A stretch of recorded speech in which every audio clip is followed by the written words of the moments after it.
Okay, great. Thanks. Calling to order the City of West Sacramento regular meeting of the Arts, Culture, and Historic Preservation Commission. Today's date is August 30th, 2021. Can we please start with the roll call?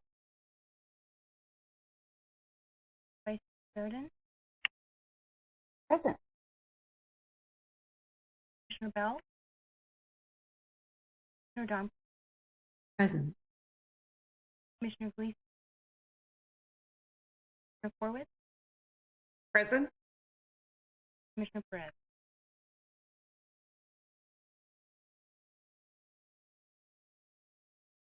I thought Commissioner Perez was here, but I think he must have fallen off.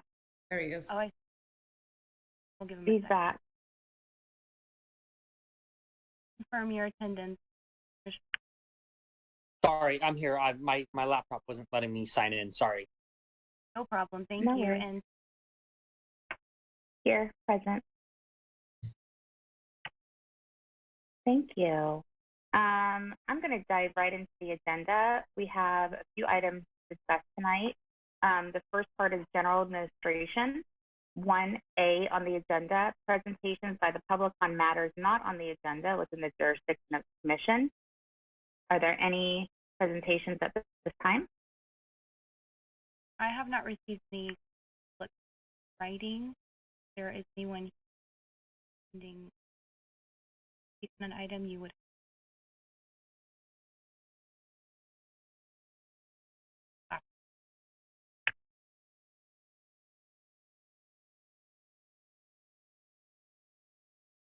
I'm not seeing or hearing any, so I'm going to move on to the next item on the agenda. 1B, Commissioner Communications.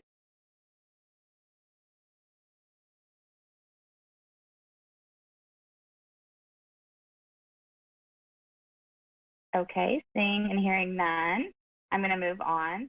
The next item is our consent agenda. It's the consideration of approval of the minutes from the June 28th regular meeting.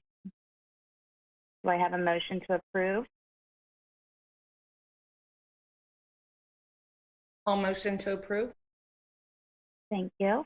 Is there a second? I'll second. Thank you, Commissioner Sheridan. Can we please call the roll on the consent agenda? Vice Sheridan? Aye. Commissioner Dom? Aye. Commissioner Corwitz? Aye. Commissioner Perez? Aye.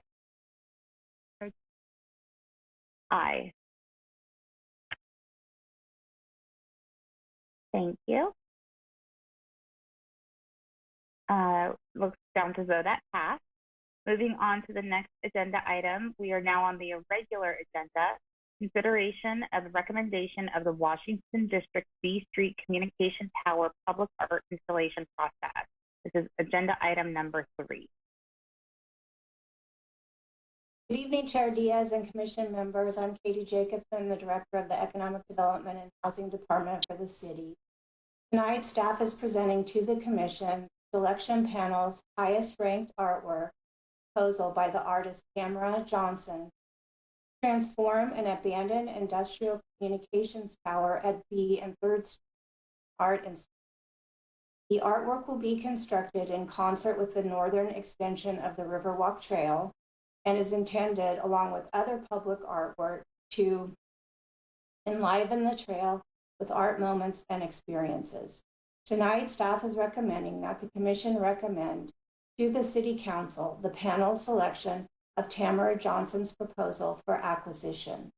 We are fortunate to have the artist be able to join this meeting this evening, and she will be presenting her work to the Commission and available to answer questions.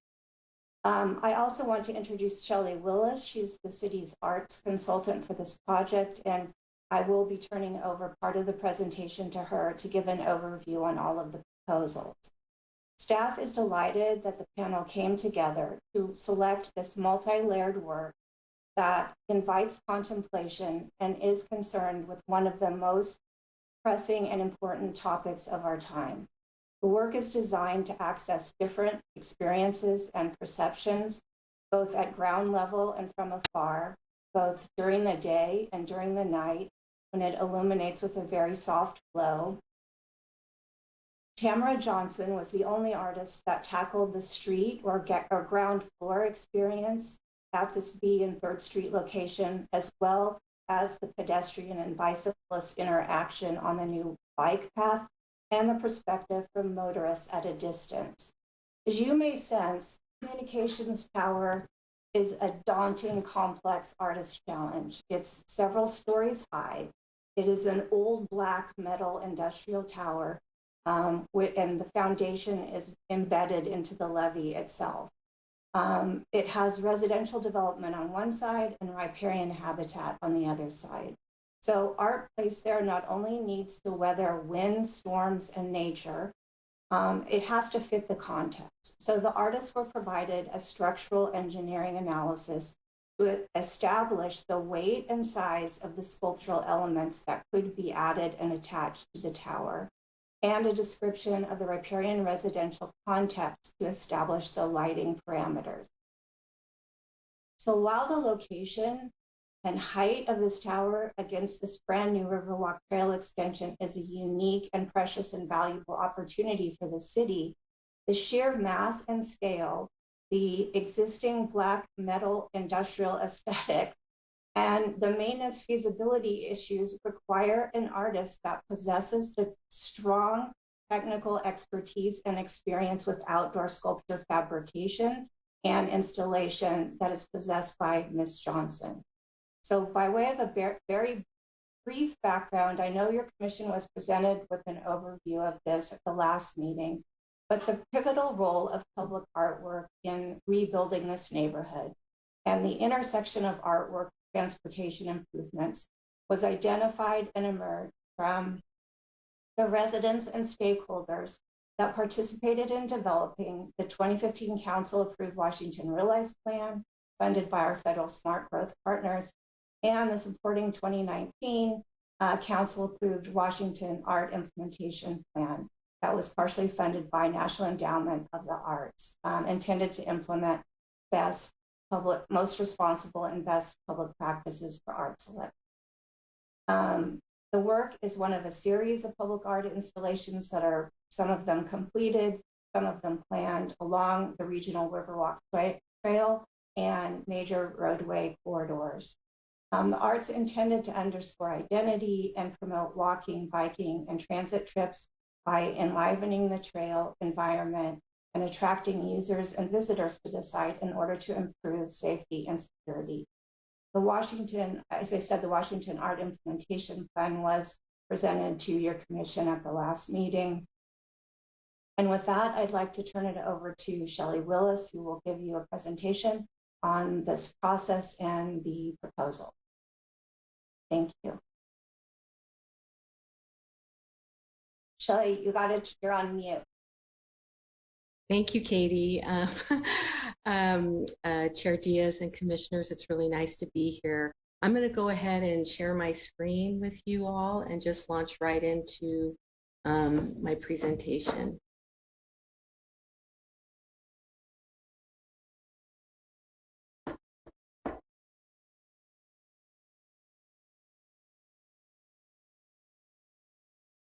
All right, so can everybody see the presentation? Yes. Great. All right, so before I talk about the other proposals, I just wanted to acknowledge the panelists who served on the panel and volunteered their time. It was a long day. It was a really intelligent and thorough discussion of all of the proposals. And I just really wanted to thank everybody who served, including Joya Fonda, who is an artist and professor of art at Sacramento City College, chair of the department, Commissioner Carrie Horwitz, who you all know, Graham McDougall, who is an artist and assistant professor of art at UC Davis, Vice Chair Laura Sheridan, Yoshio Taylor, who's an artist and professor of art, a retired professor of art at Casumas River College. He taught there for over 2 decades, and Jessica Wimbley, who is an artist and curator. She is actually from Los Angeles, but moved to the area recently and worked at the Shrem Art Museum in Davis.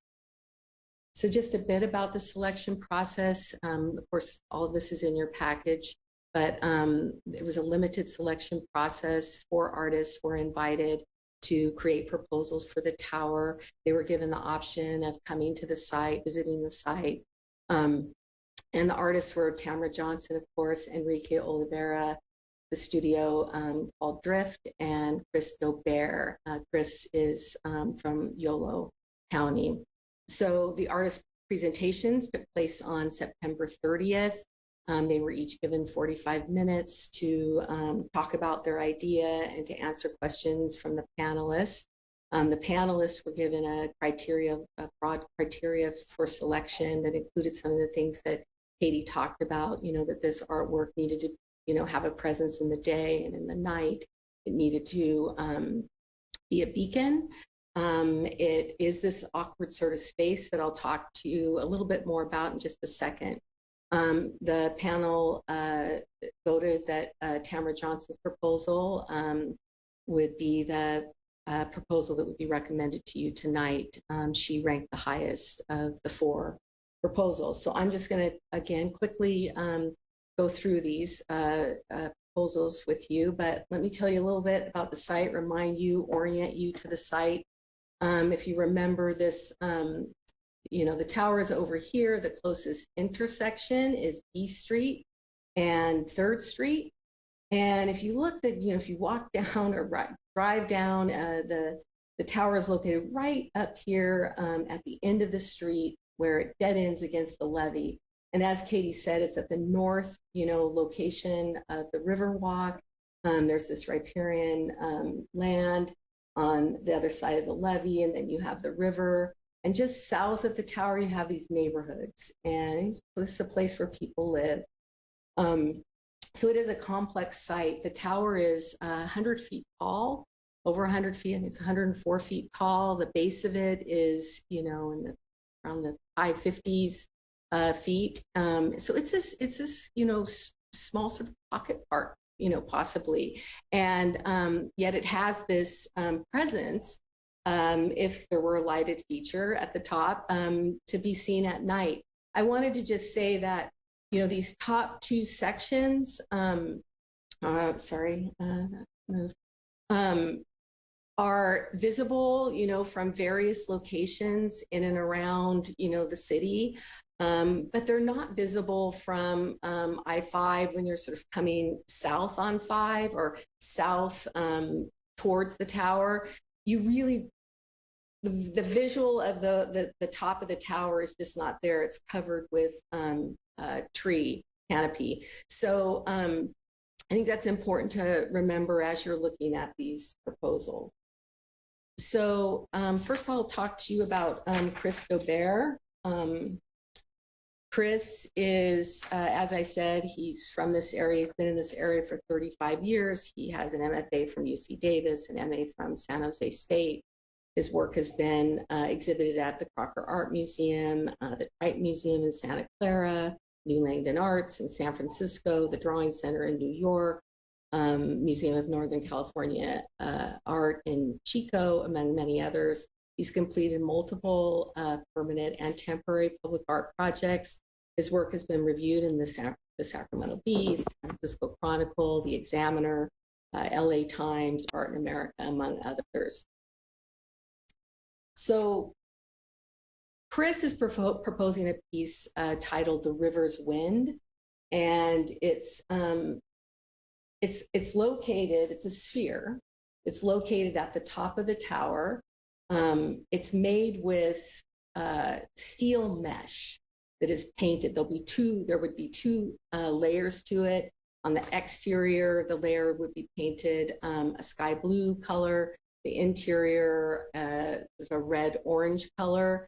Along the horizontal surface of the sphere, all around, there are 2,000 in total wind sensors and light bulbs. And as the wind moves across the surface of the tower, it activates, these sensors activate and turn on the lights so that you're seeing the pattern of the wind and how it's blowing around the entire surface of the sphere, depending on which direction the wind is blowing.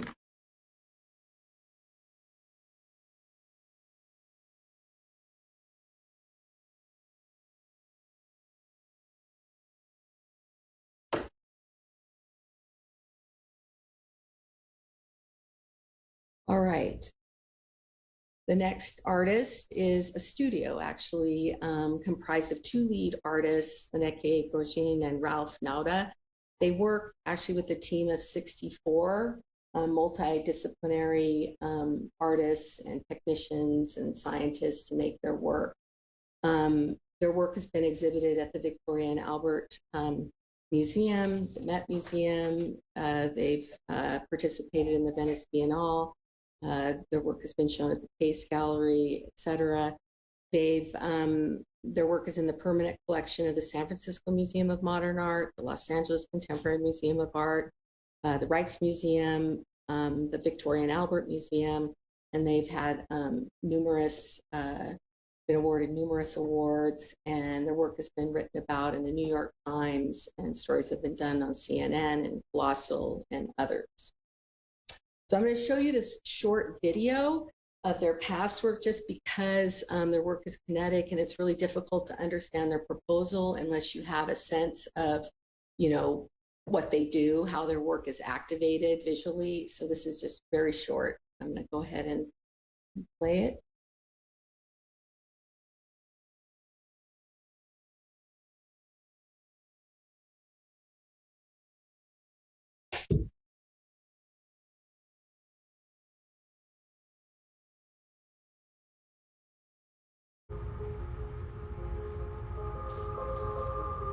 Ellie, we can't see it, we can only hear it. Okay. Or can the commission members see it? No. Cannot. All right. Let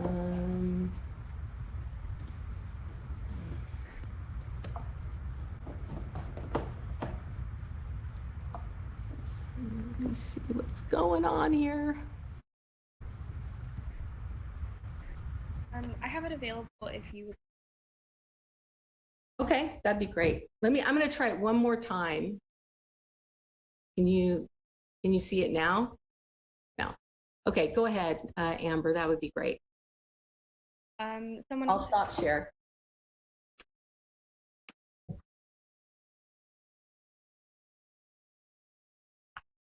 Okay, can everyone see? Yes. Yes. To me, birds represent the ultimate form of freedom. So, Amber, that's the incorrect one. So I'm using this link? Yep. Or About Drift? About Drift. A moment. There you go.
And would you like me to stop sharing?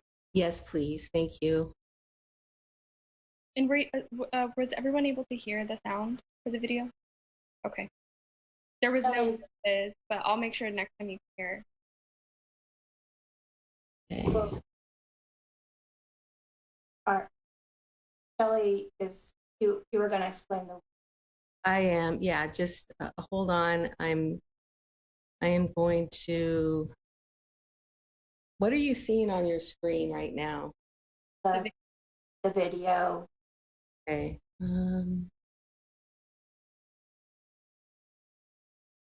Okay, we're back in business. All right, so I wanted to share that because the piece that they're doing is, or the piece that they proposed is titled Superorganism, and it really mimics the behavior of murmuration of starlings. So it's really about flocking. So they're proposing to install hundreds of these glass tubes that light from the inside, and that they're painted with a sort of a steel, stainless steel finish, and are activated to really mimic that flocking activity of birds in and around the tower. This is an example of what those objects would look like in the daylight. You know, they are these tubes, like I said, that reflect the sun during the day and at night are activated. There will be this murmuration activity that's playing constantly during the night, but then it will be stimulated by 5 sensors that are installed and activated when people approach the tower, interact with the tower, underneath the tower, by the tower. So it will have this constantly changing quality of light during the evening and during the day. They're proposing the piece go up just past the top of the tower and come down. They would love for it to these posts that the lit objects stand on to be as close to the ground as possible, and that safety and security allows. This is an image of the sensors that would be installed. So the final artist that I want to tell you about is Enrique Oliveira. He is from Brazil. He has a master's in visual poetics from the School of Communication and Arts at the University of Sao Paulo, Brazil. He's had solo exhibitions in Gifu, Japan, in New York, at the Contemporary Art Museum in Sao Paulo, the Boulder Museum of Contemporary Art here in the United States. His work has been exhibited in group exhibitions in the Netherlands, in Ecuador, in Boston, Brussels, at the Smithsonian National Museum of African Art in Washington, D.C., and at the biennial in Sao Paulo, Brazil, which is an international biennial. And he's won numerous prizes and awards for his work. So his work is, really is about nature and man, and that sort of how we live with nature. And so I'm showing these past pieces because, again, it'll be difficult for you to understand what he's proposed to do without seeing this work. So this piece, he's transforming an existing architecture into this massive, growth of tree roots or trunks. We don't know. This is another piece. So these are all handmade with wood and glue and all kinds of things. The photo on the right shows him working in his studios, developing the piece. So he did dozens of drawings, working through this idea of making something inside of the tower, and came up with this suspended piece. And what he proposed to do was to build the entire piece in his traditional way and then have it cast in bronze and then suspended in the interior and attached to the tower with steel, sort of so that there's this transition between the tree and the steel framework of the tower. This is the piece during the day and the night. So now I'd like to turn the presentation over to Tamara Johnson. I'm going to stop share, Tamara. And Katie eloquently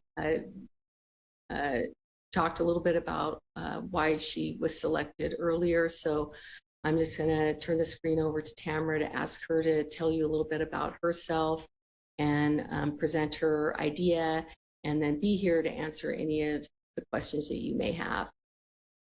So Tamara? Great. Can everybody hear me okay? Yes, I can hear you. Okay, great. So maybe Amber, if you could give me screen share capabilities, and Shelly, I think you're still on your screen share. Yeah, Shelly, try or KDD, maybe you can control who shares. Oh, I think that's okay.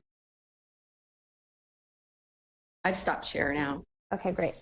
Excellent. Well, thanks so much, Katie and Shelly, for those intros. I'm so happy to be here. Hopefully, I'm bringing some fun, interesting moments to the meeting this evening. So I'm just going to jump right into my proposal. I on my screen. And if anything is not working or I cut out, please feel free to yell. Okay, everybody see this okay? Thumbs up, Yes. that's good. Okay, great.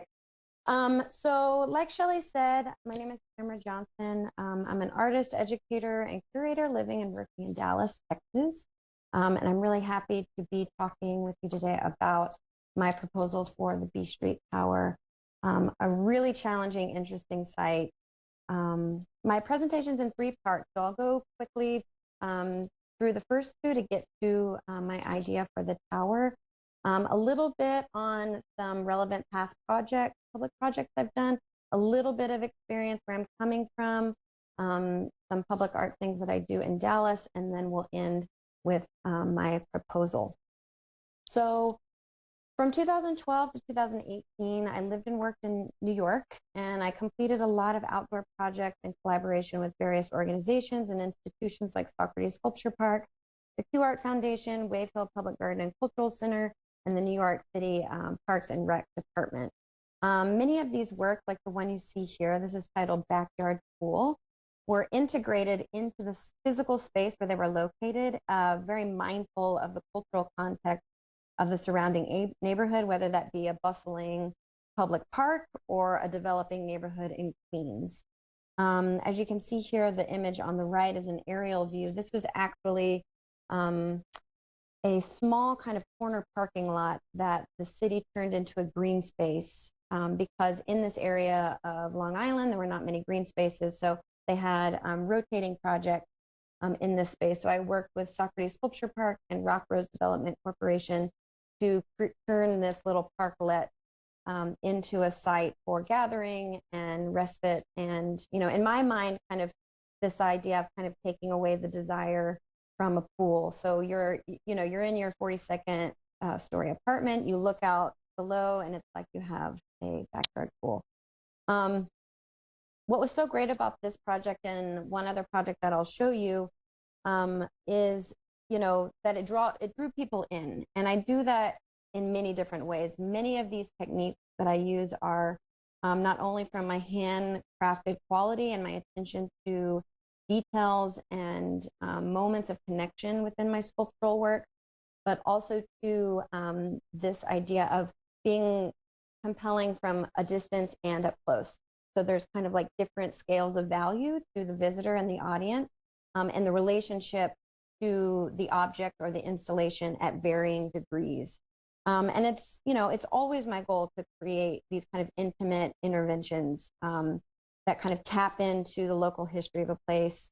And, you know, again, this particular piece, the pool, it was interesting to see how it became activated when visitors just were drawn to it and just like laid down. There were no like signage that say like, come lay down in this, you know, in the grass here. But it kind of had this amazing effect where people were drawn into it because there was both a familiarity and an unfamiliar sensibility to it. So it kind of had this draw to it. One other project here is called Picnic. This was a project that I worked on for about 2 years in collaboration with New York City Parks and Rec Department. And, you know, I wanted to kind of create a small temporary memorial for the activities that happen inside Maria Hernandez Park, which was the park in my neighborhood where I lived in Bushwick, Brooklyn for about 6.5 years. The park had a very interesting history that I was very interested in. Lots of activity through the years in this park, lots of ownership and kind of urgency in the park between the people that lived in the neighborhood and the, you know, kind of newer artists and younger people and developers who are coming into the area. So there was this friction between, you know, the site and its history and the culture, and maybe, you know, this idea of like the gentrifying neighborhood and what was happening in these moments of friction. And for me, you know, to create this picnic that was like an ode to these temporary, ephemeral qualities of the picnic, right? But the picnic was as if, you know, you bought all of the items from the corner bodega. So it wasn't like the symbolic, like wicker basket and wine bottle and grape. It was paper towel rolls and liter sodas and hot dog buns, you know, melted popsicle sticks. So it had this quality of kind of tapping into things that we know and are kind of codified in in popular culture, but then also being very much about the everyday quotidian sensibility of how we live our lives and how we interact with the landscape that is around us. A couple other projects I just wanted to show you. And the group, again, looking to that kind of quotidian sensibility that I'm very interested in. A lot of these projects that I will show you kind of collage domestic symbols of the home, tactile materials from rubber to concrete to resin, eye-catching points of connection to create moments of meaning and narrative. This is a solo project that I did at the National Sculpture Center this past May. When COVID happened, they, you know, the museum was closed and they opened up this vestibule of their Renzo Piano building to feature public art projects that could be viewed from the sidewalk. So I was the first artist to install this tower of resin pickled okra and deviled eggs. For me, this was kind of my version of the Brancusi endless column, if anybody's familiar with that very famous modernist sculptor. Later, this column appeared in a solo project at a gallery in West Dallas. And I wanted to show you a few images from this particular installation in the gallery, because I was really using the gallery as a site for thinking about how to integrate these objects into space. So hanging from the ceiling, anchored into the floor, built into the wall, painted onto the floor of the gallery. For me, kind of building in this intrinsic value to site, whether it be outdoors or indoors, I think gives more intensity to the objects that I make. So that's something that I think about very much. This is a replica of a gate that's in my backyard. That's hand woven chain link and epoxy putty and PVC pipe. I wanted to show you this because it'll come up later. This is cast bronze, faux painted coffee mug with cilantro made from Tyvek paper and wire and epoxy putty. So, and I'll just go through some other projects that kind of tap into domestic and landscape and architectural symbols that I use a lot in my work. And I believe this kind of gives me an edge with my work. My expertise in sculptural modeling is a strength. And I think when I bring this type of detail and handcraft into my public work, it draws viewers in to discover and rediscover over time.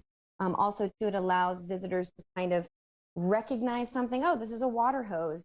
But then at closer inspection, they realize, oh, maybe why is this here? Or what's this texture? Or why is this strange? And asking those questions, building in layers of transition through multiple mold making techniques, and I think that this activates modes of questioning and thinking.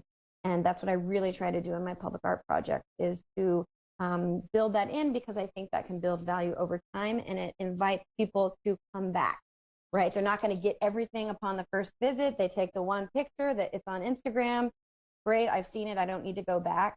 For me, it's very much about kind of creating something that says, oh, wait, what was that weird detail? Or come look at this thing. It was really strange in this one moment. And those repeat visits to site is something that I really care about. A few things, experience in other areas of my public art experience. When I moved to Dallas in 2018, me and my husband opened up a sculpture park in West Dallas. We turned this space into a nonprofit art space within about 6 months. We show emerging and mid-career artists on a rotating basis. This was something that was an extension of my artist practice when I was doing projects in New York and looking for alternative spaces to show outdoor projects. I wanted to create this for other artists working in Texas when I moved here. So we've worked with over 100 artists to date. We've received grants from the National Sculpture Center, the City of Dallas Arts and Culture. We support local artists and student projects. We mentor young artists who are interested in working in the public sphere. And we recently started a new education program this past summer, where we invited a small cohort of artists to Dallas to do a site intensive and come back to Dallas in a year to install their project in Dallas. So again, for me, this is very much an extension of my public art practice, thinking about the gap between public space, gardens, and green spaces in Dallas. And just a few other things that I've worked on in the past: project managing for established artists, working on large-scale projects. When I was living in New York, a MoMA retrospective of Robert Gober's work in 2015, and installation at the Aspen Museum of Art, custom-made wallpaper and sculpture that was featured at the Prada Foundation, and currently a $1 million commission inside the Austin Bergstrom Airport in Austin, Texas, that I'm working on. It has about 9 million subcontractors, and I'm trying to juggle all the flaming torches at the moment with this project. So a lot of these skills and projects I show you because I bring all of this into my own practice. And it gives me knowledge and experience and confidence to complete projects on time and within budget. So now for the most exciting part. As Shelley said, I presented this to the panel end of September, and I actually went to the site, oh my gosh, maybe April or March, I forget now. And when I first visited, this was my first time to West Sacramento. Like I said, understanding the neighborhood, the culture, the history, the development of an area where my project go is really important for me. So this is always kind of where I start. And the first things that I was drawn to, and I tried to show a few pictures from my cell phone that I took on this first visit, was this proximity of this closeness of the river, the levee, the landscape, the tower, the neighborhood. It was like all of these things kind of like an organ that were like kind of condensed together. And I was really interested in all these different shifts in terrain and like where people can walk, where people can't walk, where people live, where people maybe are temporarily living. I saw some of that, so it was just a really interesting kind of area when I was walking up and down the river walk. So I wanted to create a sculpture that was multifaceted and that would look at the historical development of the area and the idea of home or safety or protection that a home provides as a metaphor for placemaking in this area of the new expansion of the Riverwalk. So, it's important for me that this sculpture activate, like Katie said, activate various sites, right? I wanted this to be able, and this was the biggest challenge. When I got there and I saw this tower, I just thought, this thing is huge. If anybody's seen it in person, it's actually beautiful. It looks like an architectural rendering. It's very hard to kind of position yourself in and around the tower because it's so big. And I was really drawn to that kind of that strangeness of the body's relationship to the tower itself, but then kind of having this moment of seeing the tower and then understanding where you were in relationship to the levee, the river, the neighborhood, all of these kind of components together. So I really was thinking about this when creating this piece, and I wanted to activate the area below the tower, the rungs of the tower, and the area at the top of the tower to create a beacon that could be seen from far away, but also an intimate and interactive space all at the same time. So, you know, this is the challenge that I'm very excited about. So this installation is going to have 2 modes of function, daytime and nighttime. You know, and I'm also thinking about being sensitive to the residents of the neighborhood. Excuse me, the lighthouse, as I'm calling it, at the top of the tower will be fabricated with fiberglass resin in a process that I'm very familiar with, FRP. This is fiber reinforced polymer. I chose this type of material because it's very lightweight. It has the ability to be lifted up and attached to the tower with multiple bolted area connection points. Is going to be really durable with weather, UV, and you know, all the conditions and that the house will entail being outside at this level. A few photos of artists and spaces where this type of process has been used in the past. You might recognize the facade of SF MoMA. It's a simple process, but it's very popular now because of its lightweight and durability in the weather. So I'm thinking about this lighthouse at the top of the tower as a sort of mirage, referring to the houses in the surrounding neighborhood along B Street and 3rd and 4th Street, built in the early 2000s. But it won't simply be a copy and paste. I know my rendering kind of looks like maybe a copy paste. You know, this was for the sake of the renderings, but I want it to be kind of an amalgamation of many of the house shapes and styles in the surrounding neighborhood near the tower. Again, to create this familiar and unfamiliar symbol of the home. And, you know, for me, I think it's really important to reference the local aesthetic of the area in order to connect with the existing neighborhood, serving as sort of a time capsule for the development in the area. And, you know, I'm open to what this house will be. I think what I'm hoping with this rendering is that it shows the possibilities of what this house shape can be, you know, and how familiar and beautiful it can represent the neighborhood. And, you know, from a distance, I drove around with Shelley when I was there. And, you know, the tower itself does have this very kind of interesting mirage quality. Sometimes you see it for a really long time on the freeway. Sometimes it'll just pop up and appear. It has this very kind of ghost-like quality of coming into view and going out of view. So for me, thinking about this little symbol of the home popping above the tree line, you know, 124 feet up in the air, I think will summon curious drivers driving by on the freeway to this side of the river. Just kind of a detail rendering of a schematic here. Both daytime and nighttime, like I said, visitors are going to find compelling moments in and around the tower, underneath and up into the house structure. Visitors will be able to peruse the under area of the tower, entering from either B Street or Levee Road. And the main element of the underneath the tower will be a footprint of the house of approximately 16 by 18, with remnants of sidewalk, decking, front entrance, brick columns, steps, hand railing, all remaining on the ground, as if the house lifted itself up through the rungs of the tower and found its perch up above.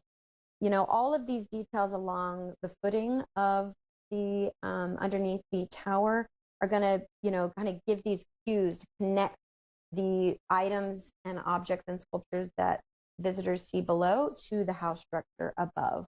And visitors are going to be able to interact with this space, walking along the concrete foundation, noticing the landscaping and various backyard elements that I am proposing to cast in bronze.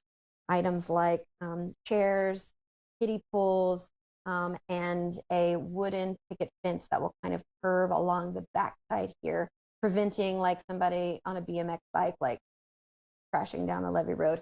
So it'll really kind of guide visitors in to come down B Street from the Levee Road and come off of the street into and underneath the house. Just another view here. And again, I wanted to mention that mug that I showed earlier. This will be kind of the quality of these cast bronze items, backyard items. So again, kind of like that picnic where you recognize these things, they might be things that you have in your backyard, lawn chairs, kiddie pool, maybe a water hose, a forgotten towel, all things that kind of look as though, you know, the space was lived in and used by someone living in the area. And then a note about safety. I just have this in here. I'm planning to side these lower portions of the tower with 1/8 inch steel to prevent from climbing and hanging on that, the note for safety. So when you're standing in the daylight, you're standing at the footprint, the concrete foundation underneath the tower, and you'll be able to look up inside into this forced perspective of the tower into the underside of the house. The house at this point becomes a hollow shell. Inside this hollow shell, the walls of the house are burnished with gold leaf, and the very top surface of the house is a mirrored aluminum surface. Now, keep in mind, this is 120 feet up in the air, so that mirrored surface is going to grab all of the crazy lines of the tower along with what is visible along the footprint. And so you'll be able to see yourself amongst this kind of mirage collage of all of the architecture and landscape present at the site. So again, it has this kind of disjunct of body, relationship to nature, relationship to architecture, kind of all swirling together at once. And, you know, you kind of have to be with it and walk around it and experience it from multiple angles to kind of get the sensation, the total sensation of the piece. During the evening hours, the lower portion of the rungs will have a strip of LED that's diffused along the lower side. So again, if you are visiting the site at nighttime, you know, the lower portion of the house and the rungs of the tower and around the perimeter of the foundation will glow. So it will kind of have, again, that sensibility of the house lifting up through kind of space and time, almost like the strata or the markings of a rising river or sedimentary strata. Along with the rungs of the tower, the top of the house, all the windows of the house will have a really soft glow, kind of creating the illusion of inhabitants inside the house. And for me, you know, again, thinking about this piece as a beacon, this piece as something that connects to the neighborhood and is, for me, it's like less Las Vegas. I didn't want to create some like blinking swirly thing. But I wanted to create something that just kind of felt like it was always there and had like a warmness to it and a soft glow that felt more like Milky Way wonder, less Las Vegas Strip. And again, this glowing little symbol of a home will be able to be seen across the river at night. And like I said, you know, for me, thinking about the history of the tower, the history of the neighborhood, you know, this tower was used to bring power to West Sacramento, on the west side of the river. So again, for me, kind of tapping into that history of the tower a little bit and kind of transforming it into a new symbol for the area. But, you know, talking to the past and the future at the same time of the area. So, you know, like I said, I'm very excited to dig into the design and logistics of this project. I'm continued to be inspired by the moments between the river, the landscape in the neighborhood, the bridges, the pedestrians, all of the kind of, like, again, I kept thinking about this space as an organ, condensing these lines of proximity together and then finding ways to open them up at the site. And like I said, I want this piece to feel like it was always there, heighten what's already there and special about the area, and, you know, make these objects feel like they're part of your own house, your own home. And yeah, you know, I think too, when I was there, one thing to end, I had this idea for the lighthouse installation. After a while of coming home and ruminating and marinating on this, And, I went back into the site and was doing a lot of Google, walking around the neighborhood. And I realized that just a small walk from the tower is Lighthouse Drive. So I just felt like, yes, this is something that I'm excited to build. And I'm really happy to be working with an incredible team. And like I said, I'm here to answer questions. Any questions that you might have, I'll stop sharing my screen now. I can go back to any images or renderings if anyone would like to see any other visuals. I'm happy to share.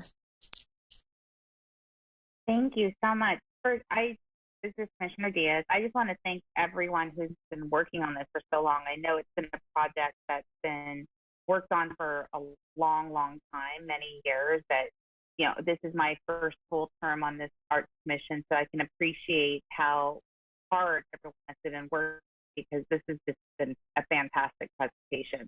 All the artists did a really good job, and I see why the recommendation is with this lighthouse, because it kind of makes me giggle and it makes me feel really good just kind of seeing the outline, and I can't wait to see it in real life. And I love how my own gratification of seeing it, the ground floor being utilized, because I think that's kind of a fun thing to take your kids or go even an event space for future events and things like that. So thank you to everyone who participated and has moved this along so quickly, and thank you to the artists, because it is a fabulous, fabulous idea. I'm going to open it up to the other commissioners. Commissioner Domke. Congratulations for what you've captured in this neighborhood that you've been to maybe a couple of times. It makes my heart really happy. I remember all of the input from that community specifically, that part of our community specifically, through and really strongly held wish from folks that had lived in that part of our city for generations, that it reflect their how they know the city. This is one of the oldest neighborhoods in West Sacramento because it's high ground, and but mostly it's just, I like the interactive part of it. I like the vision of it. I know from an economic development standpoint that even buildings that were not intended to be public art, like the ziggurat or like the baseball stadium, they became people on the other side of the river, people visiting in Old Sacramento, people, this looks like, although Katie Jacobson will tell you, I really am lousy at where things are in relationship to other things, but I think it's across to and or very near the River District. And I'm curious about where it is in relationship to the new I Street Bridge, or the new bridge that we're not calling I Street anymore. And what I know is that people will see it and ask, where is that?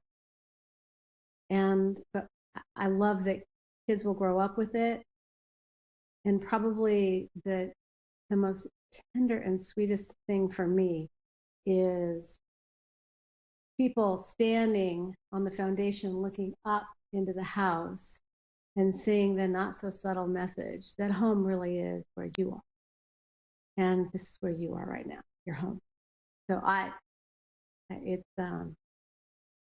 it's perfect for that placement. And I know the community is going to be so thrilled. They put so much effort. And we've been at this since 2015, and there have been layers of folks sitting on this commission, just like we're sitting on this commission now, that have, contributed and put their part in, and then it gently got handed to the next group, and we contributed and moved it forward, and council approved it, and it's delightful. Thank you. I have a question about maintenance, but I'll wait until very end. Okay. Thank you very much. Thank you, Commissioner Domke. Commissioner Sheridan.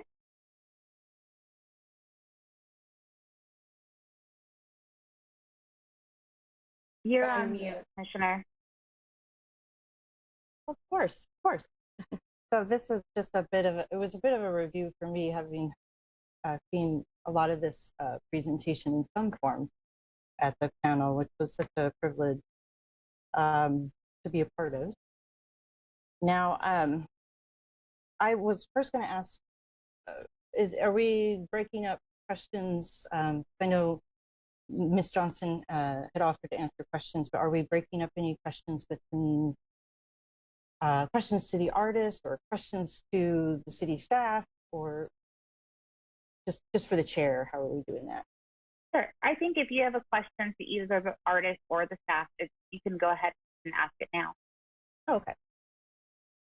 Okay, so I guess just the first question, I missed that June hearing where we first were introduced to this long-term project. It's been said many years has gone into this. My grandmother had passed, so I missed the hearing, but I watched. I tried to catch up, and of course I was in the panel, so I got a lot of catch up there.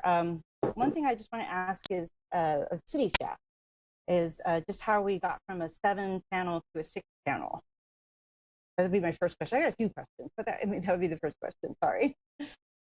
Unfortunately, one of the panelists dropped out at the last minute. Unfortunately, one of the panelists had to drop out at the last minute. There was an unforeseen event, and they had to beg off serving. Oh, okay. So like on the 6th of August or so. I think the panel was the 10th. Well, they contacted Shelley and said that they were said something had happened and they were unable to serve. I don't know how much detail they gave Shelley. It was some childcare issues, and it was last minute. It was just a few days before your panel, and we decided to move ahead with it. Yeah, I remember the August 6th email where they gave us lunch just for the other commissioners. So nice. They sent us a lunch menu for options on the 6th, and there were 6 names on there. So I was just wondering what the timing was on the change from 7 to 6. So that was Friday the 6th. So just wondering, okay, so we had a dropout the week before. Okay, and then another question I had, just to keep me up to speed, was I believe we said that Mr. Dalbert was from Dixon. Is that correct? Chris Delbert was a professor at Sacramento City College for many, many years. He's a well-known artist locally. I think that he has moved out into Yolo County recently, but he would be considered a local artist. And so we spent extra effort to make sure that because it's difficult, as you can imagine, to find artists that have this kind of technical expertise and work at this mass and with these materials. And so we spent a lot of time making sure that he would participate and provide a proposal. Yeah, no, I was just looking at his CV. And you're right, Yoshio, another panelist, has had a lot of expertise in large scale projects, and it was great to meet him, all the panelists. Okay, and then moving on, I was just going to ask if you can help me understand, when going back to the longevity of this project and the origin being some time ago, can you just enlighten me on any kind of mechanism that you might have had in your process or triggered in your process to, kind of reassess, make sure the path of this project, or among many others I'm sure you're working on, are still in line with maybe like social changes or socio-political changes that might be going on that might, may or may not influence where we might go with a project of any kind. Sure. So there's, as you know from the plan, there's many installations, and they're very, very different. They're intended to be different and provide a variety of selection process, a variety in the criteria, a lot of differences in the budget. And so as so the art implementation plan was approved by council. and was accepted and guided by the National Endowment of the Arts technical experts on best practices for public art investment. And each, there's many pieces planned. None of them will be everything to all people, right? But there'll be many opportunities for future pieces to consider something completely different in terms of the media, in terms of, so essentially the plan sets the location and it sets the objective. But from that point on, there's, it also depends on the project. For example, is it a federally funded project? Is it a state funded project? Where is the funding from? Is the developer building it?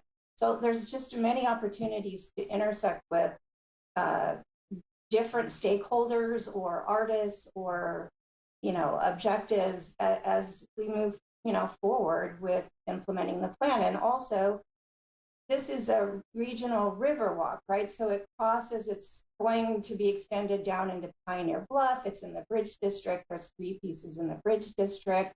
There's the dock installation, which just happened. And this is the next installation, but there'll be many more. Okay, so you have a mechanism to kind of just make sure, like we're reassessing.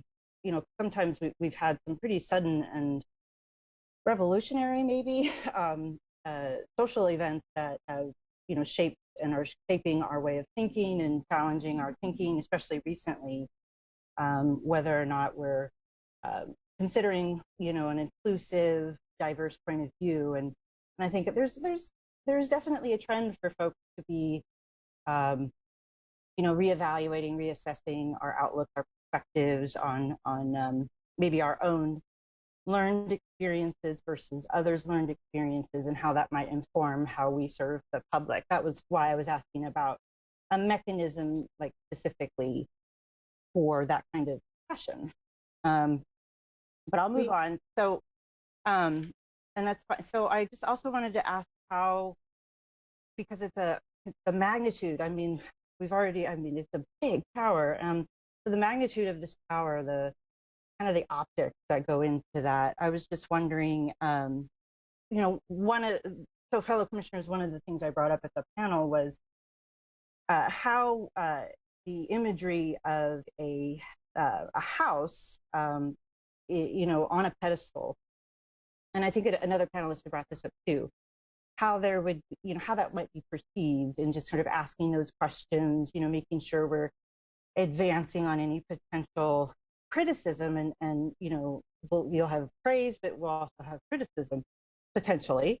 And so that came up at the panel, and so housing was kind of, for obvious reasons, housing is the main imagery here and symbolism of this house up on this tall pedestal. So I was wondering how we're going to look at this in terms of the city's, and well, actually the county has a 10-year plan on addressing homelessness. The city, of course, has received about $6 million in the turnkey project to help address homelessness. And we have, all kinds of lofts and townhomes being built. And just this, kind of inclusionary housing value that our city has pushed forward and most recently passed in July 14, City Council passed this plan. And just how this particular proposal's imagery works in terms of one of the criteria we saw here was, the future of this district, the future of our city. So how this proposal or this project in general works to sort of bridge into from 20th century housing ideologies, often discriminatory, into 21st century housing, where we are now, where we see, for example, SB 9 and SB 10. These are 2 bills moving through the legislature, somewhat controversial, but definitely moving through, probably will pass. And these bills have to do with single family zoning and just this idea of how we can potentially address the, roughly 200,000 shortage on housing units that we have in the state of California, which is essentially a housing crisis. And so building this replica of a house, of a home, which is single family pact, how does that represent the inclusionary housing policy that our city and our state and our region seems to be moving toward? Can I say something in response to that? Because I do a lot of housing policy in my other jobs. So I just want to say, for me personally, looking at this artwork, I actually see having a house on the top of a tower as something we should all aspire to, right? Housing is a very important topic and something we should all be focused on to help everybody in our community. So for me personally, I like the play on words of a lighthouse, which I think is pretty clever, but I also see it as something as pushing the issue to the forefront. So I see it as a positive thing and not a negative, but I'm absolutely happy to open it up for staff and the artists to respond. Well, and also, maybe it bears repeating, our inclusionary housing ordinance is really, really important. It's been a mainstay of the community for almost since the city's been a city. There's been a commitment for that. One of the things I specifically liked about this piece of art, and look how excellent that we're having this conversation, right? One of the roles of public art is to stimulate conversation among people. One of the things that I liked about the representation of this house home is that there are no, it is walls. You can't really tell if it's multifamily, if it's single family. It looks stereotypically, but then it's not like there's a garage and it's when you look at it, it has its exterior walls. The inside of it is open for your imagination and placement. And when you stand there, you become part of what's included in the vision.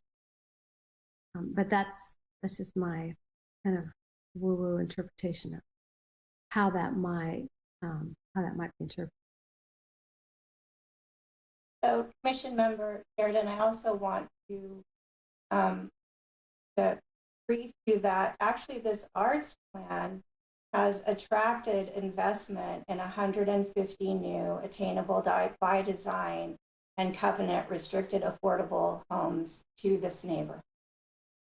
That investment would not have happened had the investment community and developers that do that type of product seen that the city was restoring and rebuilding this neighborhood. This neighborhood is also in the SACOG blueprint, so 2/3 of all new housing starts need to be in the SACOG blueprint area. Washington District is right among those districts that require to meet our climate goals. 2/3 of all new housing has to be in these districts, which are currently Washington, Bridge District, and Pioneer Bluff eventually. Thank you. Okay. All right. So but our city hasn't taken an official position on SB 9 or SB 10, which is that single zone modification, I guess, for lack of a better word, of how we approach housing and zoning and planning. Okay. And then Laura, we haven't Laura, but we haven't taken position on those two pieces of legislation, but for decades, inclusionary housing has been part of the design and the planning for any development.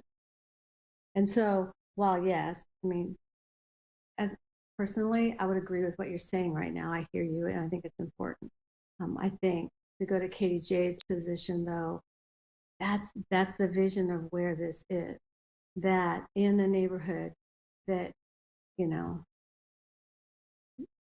Mrs. McDowell built because her husband got killed and she had to have a place to house her family, right? That a woman developed, and then for generations on top of that have been families developing. That this kind of work in that neighborhood really is kind of like a lighthouse then, because it's an incredible opportunity that we have as a result of the work that we're doing. And really, it's a great big kind of, not the structure, but that crane has driven me crazy for 10 years, right? I mean, nothing about that tower said anything about that neighborhood. And maybe there was a crane somewhere that landed on that tower, but That was pink. it was pink. It faded, but it just is. It's yeah. Okay. I always wondered why there was a crane. Yeah. And why it was pink? I didn't know. Well, there Thank are you, cranes. Kristen. There are cranes here. So yeah, I just have more questions. So on the ground level, we talked about the we were shown the like the yard, the homage to the yard, and I was wondering if that's going to be real sod or grass that'll or fake sod or fake grass.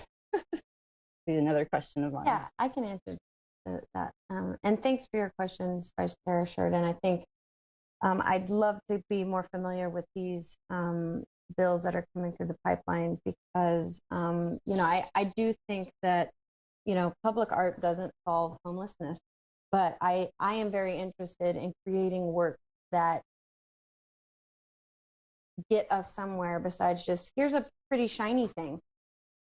I mean, great, good, but that's, I don't think that those types of projects really have a lasting kind of intrinsic value to a place. I'm very interested in designing this piece that's going to gently try to do both at the same time, ask these questions, kind of scratch at the surface of some of those deeper, darker questions that are really problematic and really complex and really layered. And, I'm not afraid to do that because I think if you can do that well and you can have community members and visitors to this site who recognize that, it will be owned by the place. And I'm very, very much interested in creating a public art project in West Sacramento that will do that. As far as the yard, the homage to the yard, this is something that is still maybe to be determined as far as the development. I know that there was maybe some landscape architects that were kind of talked to at the very beginning to maybe design that bottom part. And, when Shelley had invited me to do this piece, I saw the opportunity of that lower area to be just as much of a green space or a park as, what goes up on the tower. So I'm very interested in working with native plants, native grasses, native trees to kind of design a landscape that would be kind of the place already. So no fake thought. And what works best, irrigation, taking those, water usage, all those kinds of systems, dig into what types of landscape and what types of plants and sod and fresh pebbles that you use. So for me, I have this version and vision of the yard that has this kind of every person quality, every person item, the chair that, is kind of like you use it for a couple summers and then maybe you throw it out because you get a new one, or a kiddie pool, what we're going to use now to kind of have a birthday party. But as far as the landscape, I'm open to what the possibilities of that could be. But I want it to feel as natural and native to the plants and landscaping that are already existing in that area. Okay, thank you. Yeah, I just asked because we're in this massive drought. Yes. And we're asking, our city's asking residents to reduce watering their lawns and their landscape by 15%. And then I also just wanted to, you touched on it just now, the throwaway, the plastic, lifestyle. And just how does that fit in with the city's sustainability and climate action values? And also the regional and state values where we've banned plastic bags, we've banned plastic straws, and we're attempting to protect our waterways as best we can by keeping, these throwaway items, out of our landfills, the reducing the use of plastic. And, so my concern might be, is this really matching with something in such proximity to a waterway, which we share with Sacramento, that we're, really trying our best to protect? And with the water usage and the problems we're having with maintaining our rivers while we maintain our reservoirs. I'm just wondering about the message that sends. Well, luckily, all these pieces will be bronze and they'll last forever. So they'll never be in a landfill. But I think too, conceptually, I'm very interested in the aesthetic qualities of these items. I don't think that the big box stores are going to stop making these types of chairs. I mean, we can barely stop like giving straws out at restaurants. So, you know, I don't think that we're quite there. No, I don't. You disagree? No, I just say we banned those things in the state of California. That's all I meant was just like, how does it match with, yes, they're made out of bronze, and that, you know, and I get that longevity and that durability. What I was just asking about building stone versions of plastic items, like, are we symbolizing, are we elevating an unsustainable lifestyle? I mean, I think in my work, that's what I do the most in my work. I'm very interested in these kind of everyday levels of like the working class, what things are affordable for people, and what we find, you know, not everyone has the accessibility and the financial status to purchase things that are not in this kind of throwaway culture. You know, when I showed the picnic, I was thinking a lot about this, you know, items that you could buy at the bodega, you know, because they're accessible and they're available to anyone at an affordable price. So the aesthetics of that conceptually is very interesting to me as a sculptor when I choose the objects to replicate and in turn kind of, in a way, memorialize, turn something that might be temporary into something long-term. And what happens with that, right? What happens when we can look at this type of object over time through various changes in pop culture, history, you know, politics. You know, I'm very interested in what happens to that language of the object. I would say, you know, just that's something that I'm very interested in my own sculpture practice. I just have one more question.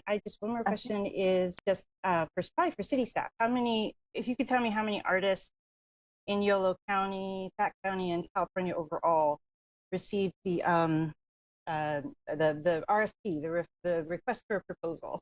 That would be my last question. Thank you so much for your time, everybody. Appreciate it.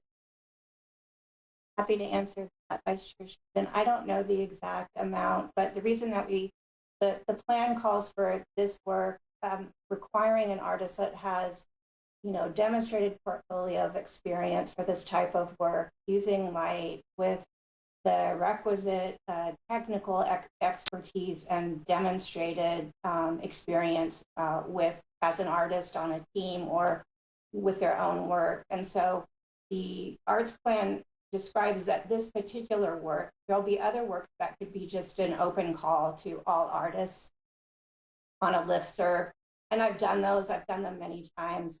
This particular work, the reason that Shelley was retained is because she has done so much research on artists everywhere, including California and locally and in other countries. And so she has done a lot of work and has great expertise in understanding what are the qualifications that an artist needs. Is this a media that they work in? Is it a media that they're interested in? Do they work at that scale? And then we sent out a lot of invitations, and ultimately Shelley, you know, got them down to these 4, which were very strong. I was very happy with all of them that our city would get proposals from such strong artists.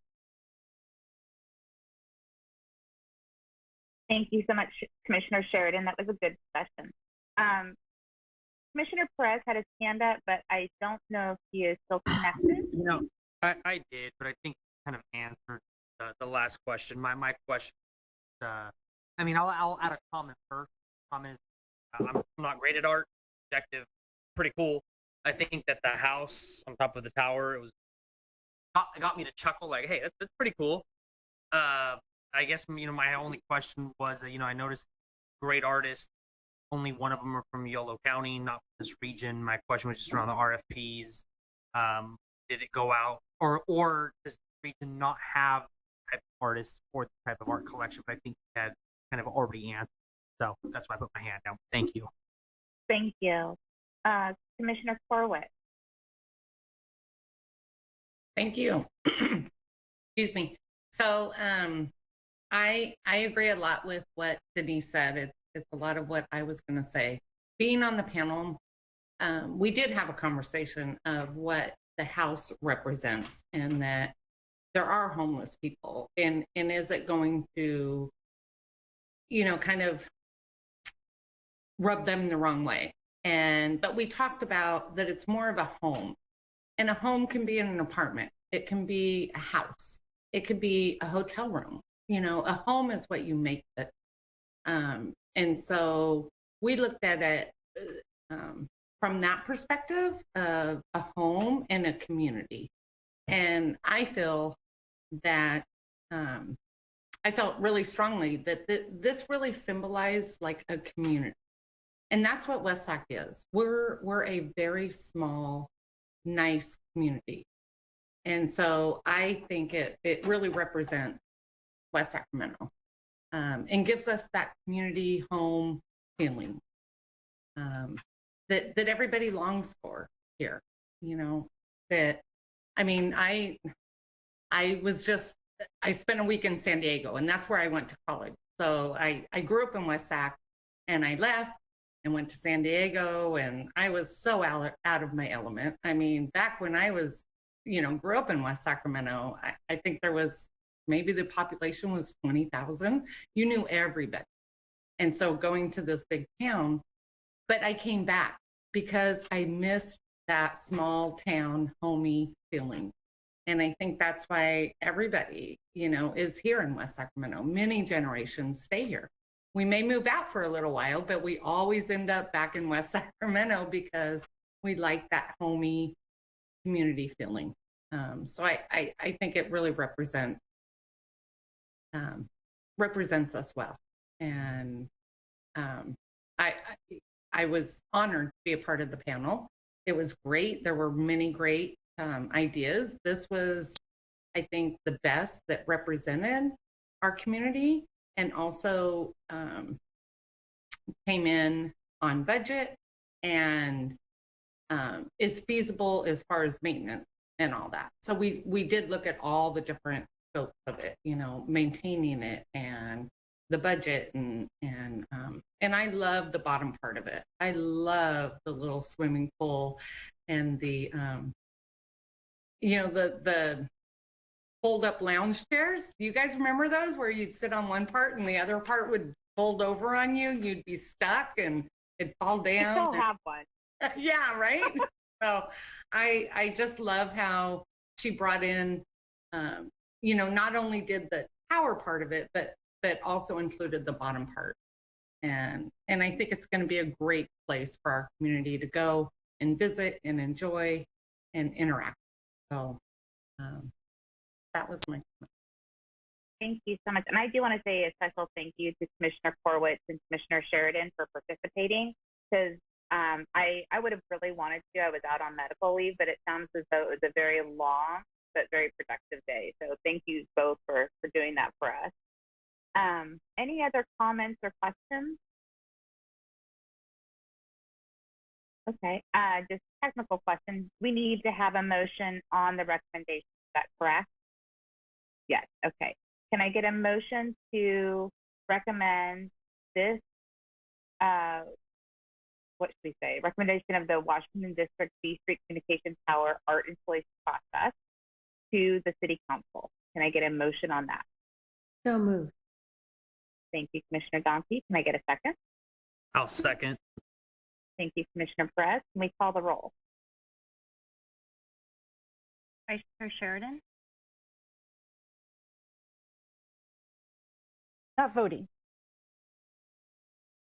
Thank you, Commissioner Donkey.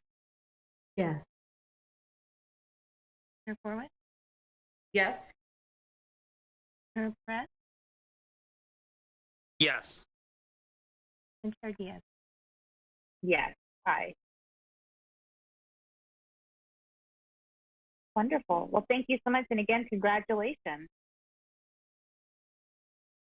Thank you, everyone. And I appreciate your comments and questions. And I hope to see you in person in the next year or two, however long this takes to make. Thank you so much. Thank you. Thank you. Yeah. Bye-bye. Going back to our agenda, we are still under the regular agenda, item number 4, the Heritage Oaks Park Master Plan Workshop.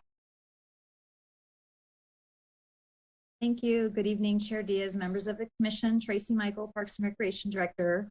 I'm very excited to bring this item to Commission tonight that involves both an update on the Heritage Oaks Park Master Plan effort and some related grant funding opportunities, as well as an opportunity to solicit input from the Commission on how we approach public art as part of this project.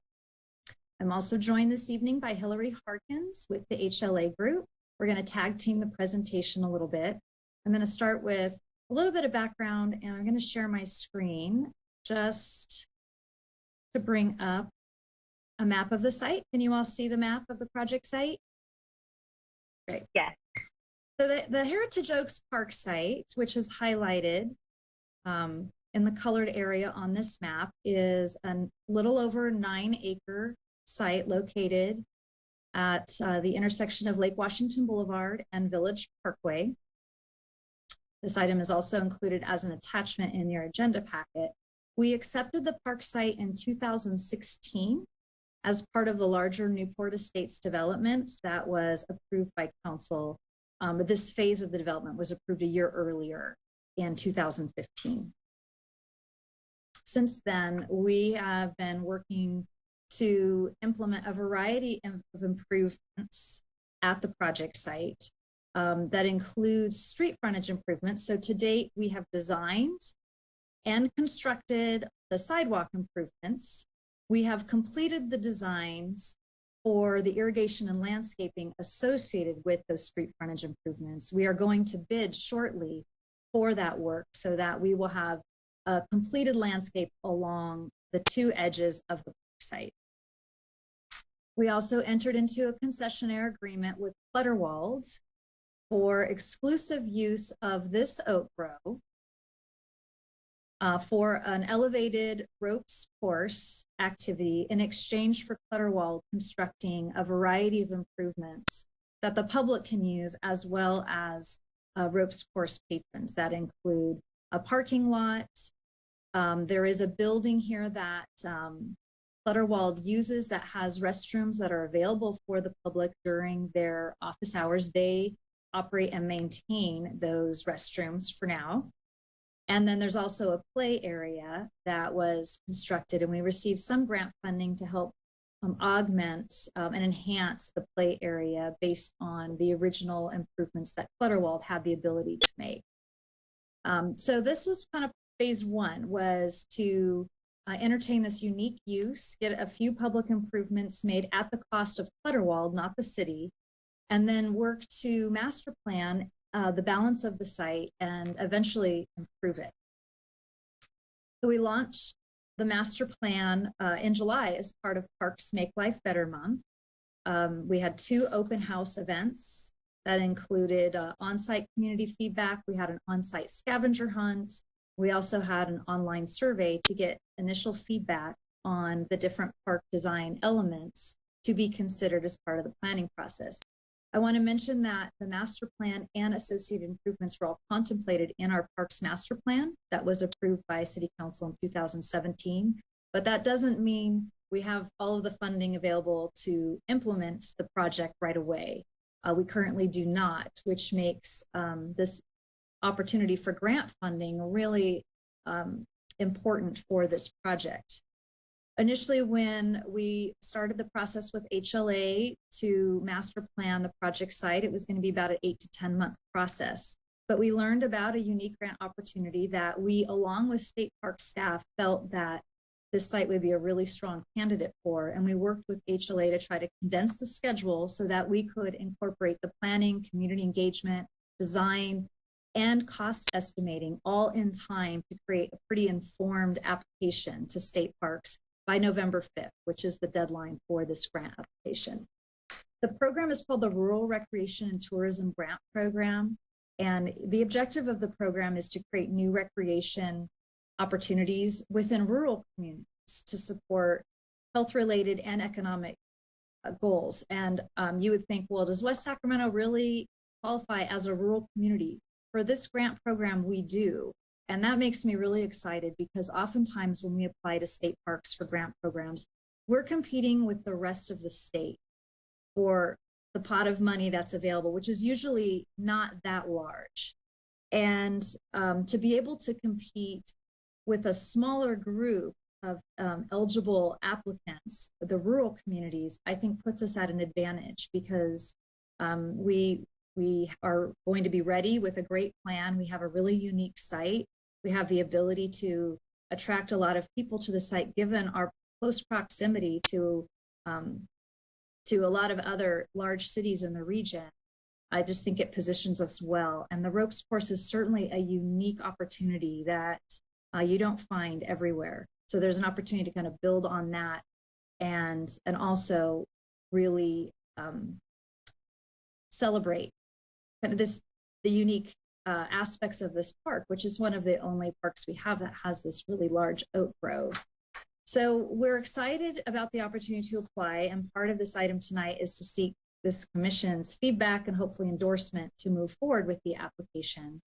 It does require a resolution by City Council, so we will need to take this to Council before the commission meets again in October, which is why it was really important for us to get in front of the commission for feedback, not only on the art components, which I'm going to turn it over to Hillary in a moment to talk about, but also about this grant opportunity. The grant program provides up to $3 million per project.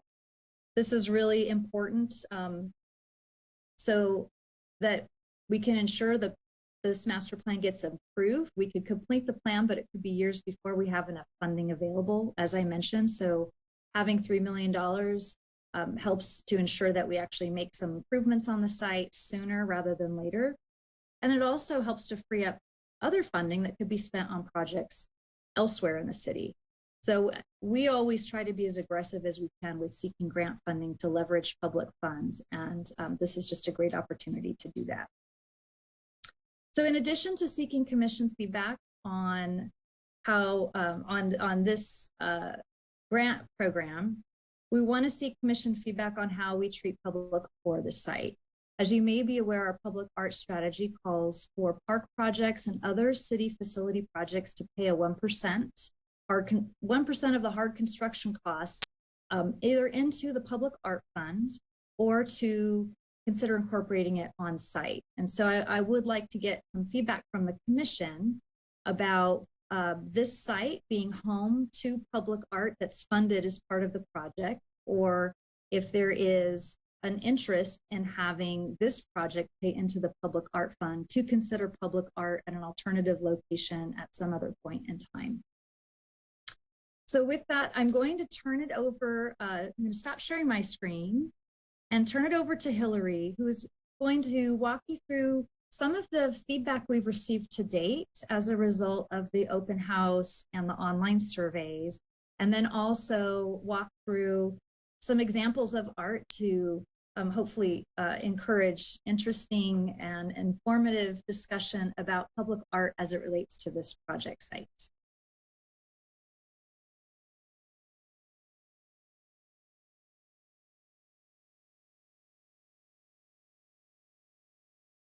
You might be on mute.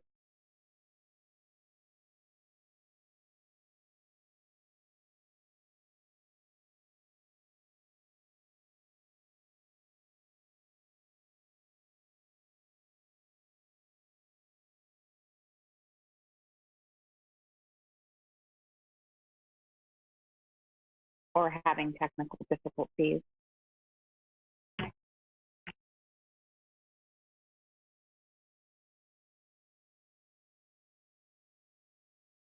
Said she's going to try to log out and log back. Okay.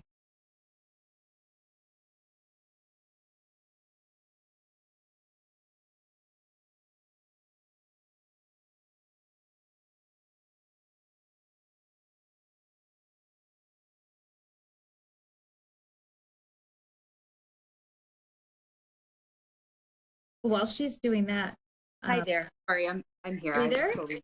Yeah, sorry everybody. Okay. I apologize about that. I had an issue.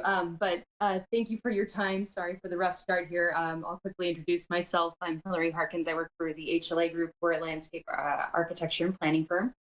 We are working with the city to develop the master plan, like Tracy just recapped. So what I would like to hear from you all today is we're throwing out some ideas regarding potential art ideas in the park. And then I'm also going to share with you the community feedback that we received up to date based off of our in-person community engagement events, as well as the online survey.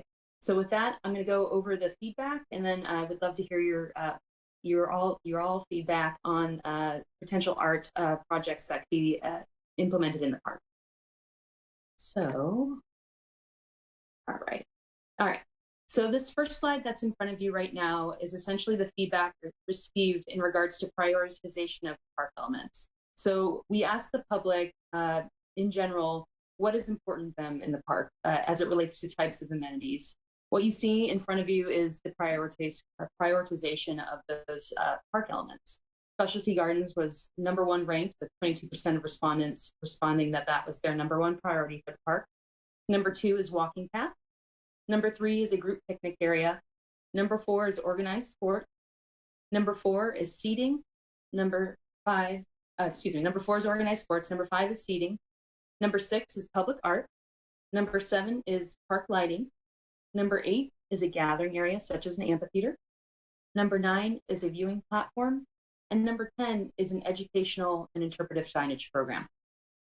So with that, we wanted to kind of essentially inspire different ideas of responses when we essentially interacted with the public and wanted to introduce different ideas for them to consider as it relates to public art. So with that, I have in front of you right now, we posed essentially 5 different types of art: interactive, kinetic, a rotating art installation, something that's a static art installation, or none of the above. In essence, trying to gain responses that maybe were not necessarily, noted in front of you. By far, the most interest was for an interactive art element. We've received 210 responses in favor of that, followed by kinetic, then a rotating art installation, and then a static art installation. And what I mean by a rotating art installation is, for example, the Bark Park in Sacramento has large lettering that is essentially painted by different artists. It is essentially the paint degrades and fades over time. It then will be repainted again by a different set of artists. So it's the same lettering, but it takes on a different character over time, which in essence is a rotating art installation. So that's kind of how we describe that to the public. Some of the written comments we received were, other needs are more important, or they prefer nature or plants over public art, but we still received a strong response in support of public art. Some specific suggestions or ideas as it related to art were, let's use local artists, a classical style art sculpture, a Native American display, nature-based art, or recycled art. So with that, I'm going to move into our different ideas that we essentially proposed to the general public. And then we would love to hear your feedback on the different ideas and see if you have any additional ideas that you'd like to add into the list of considerations for this project. Additionally, as Tracy noted, it's also important to consider, is this the best location for art, or should the art be installed at a different location and the fees be paid in lieu of an art installation? So with that, I'm going to start with our kinetic slide. This is just trying to give you ideas about what that kinetic art could be and what that could be in the park. Obviously there's a large oak grove that's on site. We thought it'd be a really interesting idea to incorporate some sort of kinetic moving structure, potentially in the canopy of the trees or elsewhere on the site, that could be a very interesting and intriguing art installation. Another idea that we had was something interactive. Obviously the response was very strong in the sense of interactive art features. These are just a few different ideas that we were considering for an interactive art feature in the park. This is that rotating art display. On the top left are these cows in San Luis Obispo that essentially are painted by different artists. We have the Bark Park on the top right, and then different type of lettering that could be essentially painted and then repainted by different artists. So it changes over time. Lastly, a static art installation. there's beauty in all different types of art, and we could potentially leverage the different types of static art and essentially incorporate that into the park design. I know I've briefly gone over everything, but I figured you all have more experience in the art world, and you have probably really great insights. So I'm really interested to hear what you have to say, and if you have any additional ideas, or if you feel like, you know, there is one type of art that is better suited for the park versus another. So with that, I just wanted to open the floor and just hear what everyone has to say. You know, and I'm happy to hand through the slides again if that helps. Kind of, you know, stir the juices, so to speak, and creativity juices and everything. But yeah, just looking for feedback from everybody. If so, please feel free to chime in. Thank you so much. I want to start with some questions, and then I'd be happy to open it up to other commissioners as well. First of all, I love this idea of asking for the grant dollars in order to add to this park. I've gone there with my kids a couple of times. It's a wonderful experience. I love that it's nature, but it's also interactive. And it seems as though from the responses from the public, they'd want something that would be interactive, but also nature-based. So is it possible to kind of merge the two, where it would be some sort of specialty garden, but with interactive art pieces? Ooh, yeah. I like this. This is perfect. I love these ideas. This is exactly why we wanted to reach out to you guys. I love this idea. So I think that's a great kind of combination of two things together to really address essentially the community's desires. So thank you. Okay, perfect. Commissioner Sheridan, I see you have your hand up. Oh, thank you. Excellent question. That's an excellent question. You know, why not merge the top scorers on that survey? A great idea. I was just wondering, you had mentioned, Ms. Harkins, you had mentioned about oak trees. My question has to do with, I love the idea that we have this potential to do a Native American display. And I ask about the trees because you mentioned they're oak. And from what I understand, the Wintons planted a lot of the oak trees that we currently have that are at least, you know, still alive today. Some multiple, like 200 years old, some of our oak trees. So I thought you said oak. I mean, the name of the park, I just wanted to confirm, because I thought, what a great tie-in. And then that, you know, what the chair said, just that it becomes kind of interactive and historical and, you know, just like educational. So I just thought, okay. Oh my gosh, I love this idea. Okay. This is all fantastic. I appreciate that. I think these are all great options that we can consider for the project. So this is great. Please continue with your ideas. I think this is there is a great potential for that. There's a, you know, these oak trees are probably over 100 years old, and so, you know, it's this is definitely something that could be considered for this project. So yeah, I love. Okay, great, yeah. And then, you know, it just seems also like, you know, a good balance. Like, you know, we want to balance the art. And, you know, I definitely came on to, you know, wanted to be on the commission to increase that diversity and that recognition. And you know, we still have a Winton Nation. They're out in Brook, but, you know, we do still have a Winton Nation. And I just think that there could be a really great idea to mix, like, basically somewhat local, native, and nature, and even maybe recycled. Like, you might even be able to get a lot of those options and like specific, and then, you know, maybe even potentially your kind of like the method of it, interactive, kinetic, and you know, you could even you know, still do the rotational art piece. I think it really leaves some doors open. So thank you so much. I really appreciate this information. No, thank you. I'm so loving these ideas. Please keep them coming. I love adding the cultural component as well. Thank you, Commissioner. Commissioner Domke? Yeah, thank you. Could you take this slide to the one just previous to this? Oh, this one right here? Yeah. So, you know, when the neighboring area was surveyed, they, in a sports field, that in many ways they've got a sports field there, that they've got the whole, you know, clutter wall, of course.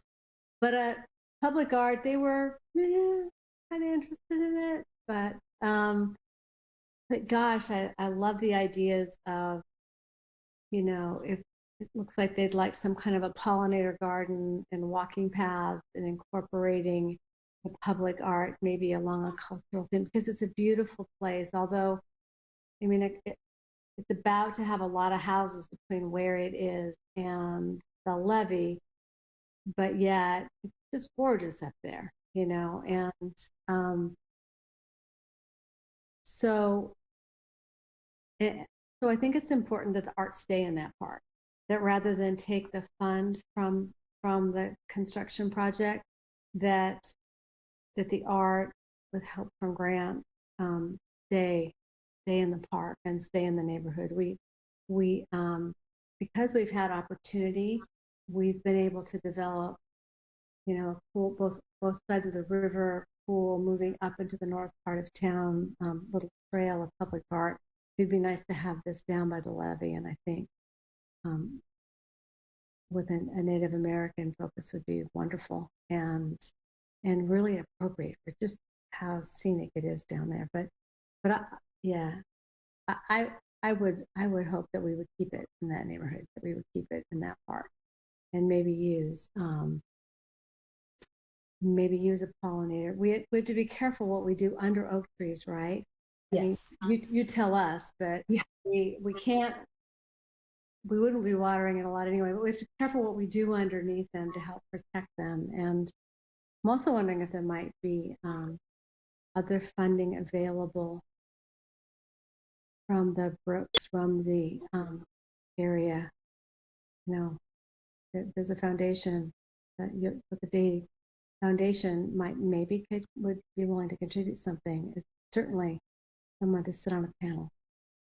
Absolutely. No, thank you. Oh, and to answer your question, yes, we have to be very careful about the types of improvements that are proposed within the drip line of the oak trees. For example, the public really noted that they wanted walking paths. So we are doing a walking path through the oaks, but it essentially will be a boardwalk in order to protect the root system from compaction over time. So, but I'm loving these ideas. So thank you, Commissioner. I appreciate that. Thank you so much. I see Commissioner Perez has his hand up. Yes, hello. Hi. So before I ask my question, I want to make sure the public art we're discussing is what type of art add in this part. Do I understand that correctly? Because my colleagues, Chairwoman, I believe Diaz, and Commissioner was the second one that spoke after Chairwoman Diaz mentioned culture and Native American. Am I saying this correctly? Am I understanding this, that the art, the options that we have has to do with culture, that we request that or comment on that? Correct. The type of art has not necessarily been determined yet. Right. So we just cool. So go for it.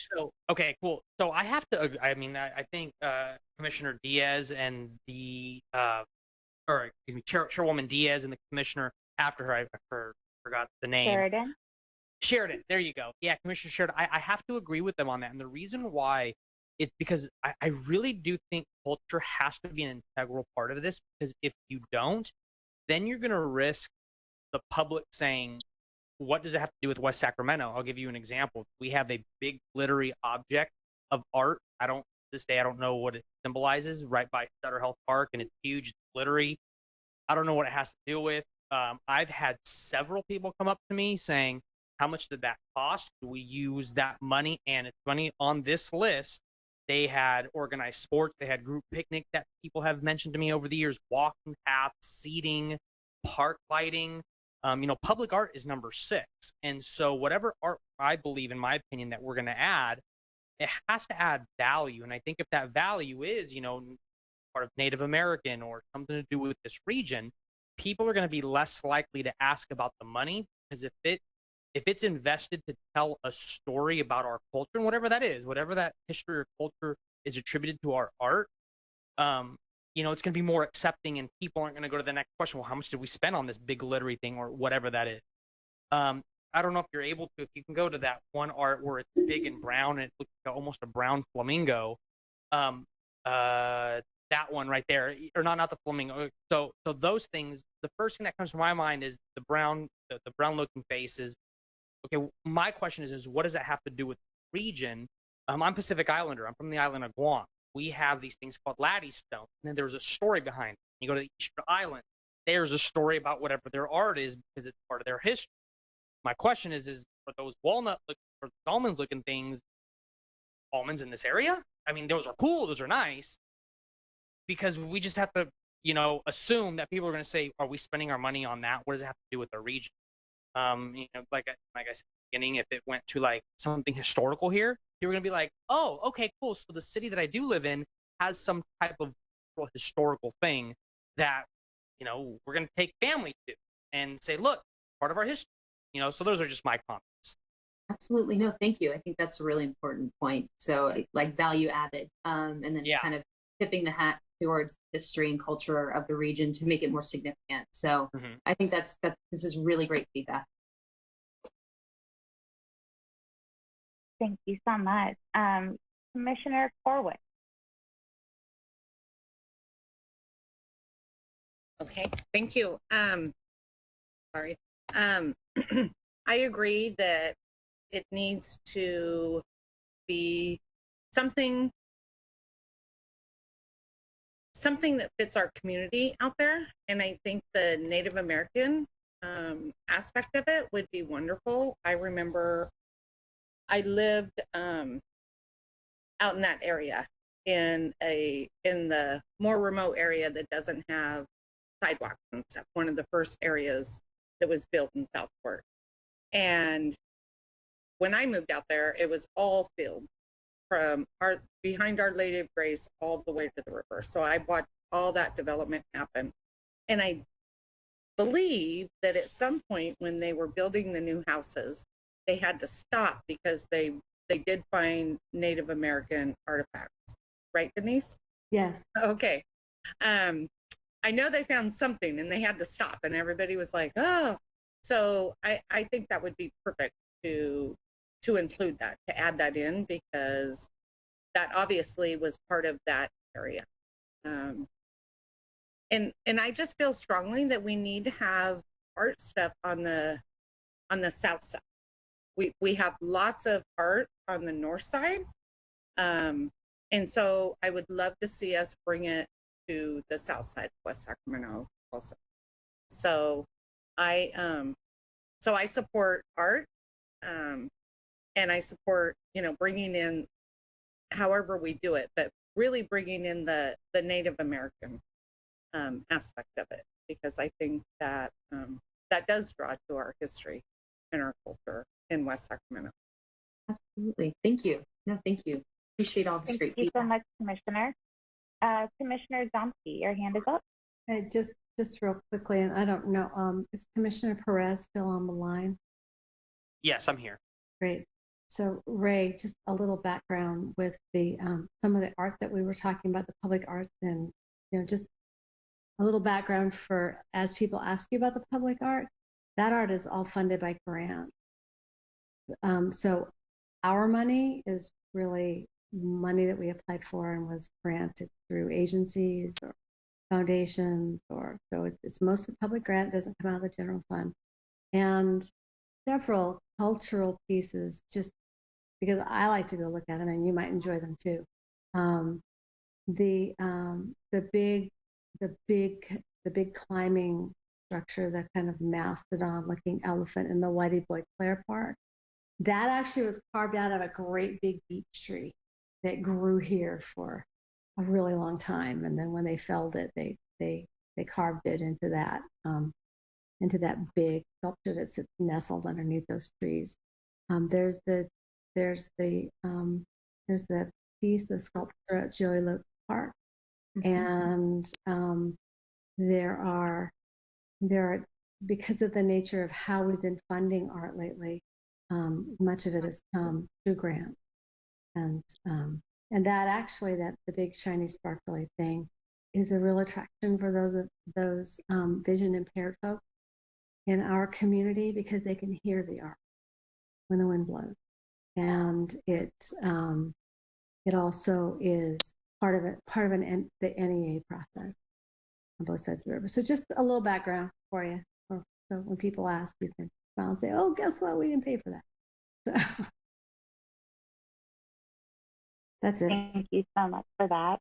I don't know if we should stop sharing so we can all kind of see each other and maybe conclude this conversation. I will just say I'm very interested in seeing the Native American aspects of the art as well. The reason I applied to be on this commission, to be honest, was the cultural aspect of it.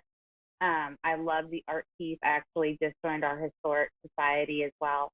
But the cultural piece of it is something I really would love to focus on and work on more in our commission. I'm just still learning the ropes and figuring out how to do that. But I think having those pieces interactive and be Native American would be so fantastic. Absolutely. No, thank you all. This is great. Well, I do have one slide. I don't want to diminish the conversation. Sure. If you want the conversation, please, just, let it flow. But I figured, we have a kind of a timeline on kind of implementation for the rest of the master plan. Oh, so okay. That we could go over, but again, I don't want to stymie the conversation. So if anybody else has ideas, sorry, I didn't know you had another slide. Yeah. No, so you're totally fine. You're totally fine. So please, if I think this is a really great dialogue that we're having, and I really appreciate everybody chiming in and letting us know how you feel, because I think it is really important to kind of, again, tip the hat to the history and the culture of the area. And through a very cool art installation, I think Park is the perfect locale for that. So before I move on, did anybody else have any other cool ideas or interesting thoughts that you'd like to tell us about? Well, I'd like to add, Hillary, the group. One of the things that's really exciting about the discussion tonight and the focus on cultural components and bringing people in and educational opportunities is that we have an ability with the ropes course, and Clutterwald has been a very good partner in being creative, exploring ways to partner with other organizations. Like we've already reached out to Yochidehe and their Acorn Foundation to see if there are some opportunities there. But they are amazing stewards of this oak grove. There is no way we could have ever created a situation that provides so much care and attention and puts resources into tree care than by having Clutterwald on site. Tree care is very expensive, and it's really, we have a lot of trees in the city to maintain. It requires a lot of resources, and Clutterwald takes responsibility financially, professionally, to make sure that tree grove is well cared for. And they are very focused on educating anyone that comes to the site about the oak grove, the history, about the care. They've been working with the Sacramento Tree Foundation to collect acorns on site and replant them later and involve students. But what's really exciting is that one of their key businesses will be, it has been, but it will continue to grow because unfortunately they opened during the pandemic, school groups, and bringing school groups to the site. And the parking lot was designed to accommodate bus drop off and bus, and pickup. But by bringing so many students to our site, we have the opportunity to not only educate our community, but all of these amazing, young minds that are coming to the site, hopefully on a regular basis. So I'm very excited about that. And I think that plays so well into this grant opportunity as well. Being able to have the site serve as definitely a recreation amenity for our community, but to be so much more than that. And just to speak to the sports fields a little bit, I think this park site was always envisioned to be more of a nature park because of the site. We still have people who are interested in having some recreation amenities there. We're not sure how that will fit in. This is going to go to the Parks Commission next, and there'll be a lively discussion about that piece, I'm sure. Everybody wants a dog park at every park site. That just goes without say. But this is not a big site, even though it's 9 acres. a community park is typically anywhere from 10 to 75 acres. So it's not large, but we do want to try to do as much as we can with each park site that we have. So we will probably explore more having a multi-use space that is a green space that could be used for different activities, but not necessarily a lot of formal athletic spaces, sports field type spaces. So we're still working on that. I just wanted to touch on that because I do think that the intent behind this park and carving out this site and the community fought for this location as part of the Newport development because it was so special, because we have these amazing trees to kind of focus on that element for this site. So it'll be really interesting to see what Hillary comes up with.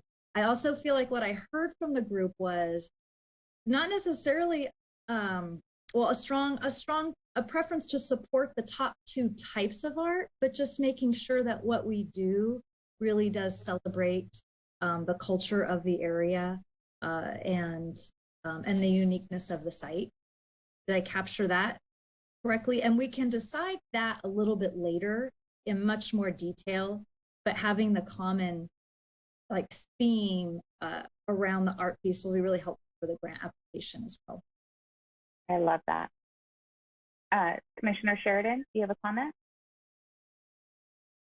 I do. I just wanted to piggyback there that with the location of that park, if I'm understanding it right geographically, there's really just a short distance to some other parks with sports type facilities there, or you know, I mean, I think along Linden Road, right, you know, basically just across the intersection, right? So there's the very large park, there's a couple smaller ones that have some opportunities for sport type activities. So they're, you know, adjacent to each other. So at least we have that kind of diversity in the you know, the usability.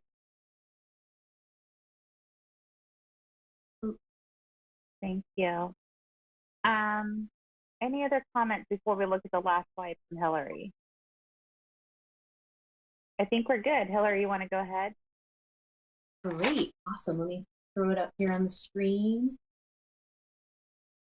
And I just want to say thank you all again. Like this, I'm really happy we are having this conversation. This is, you know, I'm excited about the project, but now I'm even more excited. All right. So any additional thoughts or ideas? So with that, I figured just this last slide kind of lays out the framework going forward. So we're having our, you know, our commission meeting right now to get input on the art, type of art feature, the subject matter, et cetera. And I think we've received some really great feedback on that. On September 13th, the city's hosting a special Parks, Recreation, and Intergenerational Services Commission meeting, and it's also a virtual workshop. And so at this event, we're going to be essentially soliciting input on initial park concepts from the public. And then essentially the next meeting is on October 5th, which is the official press meeting. And then at that point, the commissioners will be evaluating the final draft concept and provide some additional feedback on that concept. Following that October 5th date is October 20th, which is the city council meeting where the final concept plan and the regional tourism grant application receives resolution approval, fingers crossed. And then on October 25th, we come back to the Arts Commission to share the final concept plan. And then on November 5th, the city submits their grant application to the state of California for funding, and fingers crossed, hopefully it goes well. Wonderful. Thank you so much. Great, of course. And I'm going to stop sharing unless anybody has any comments on the schedule as it stands right now.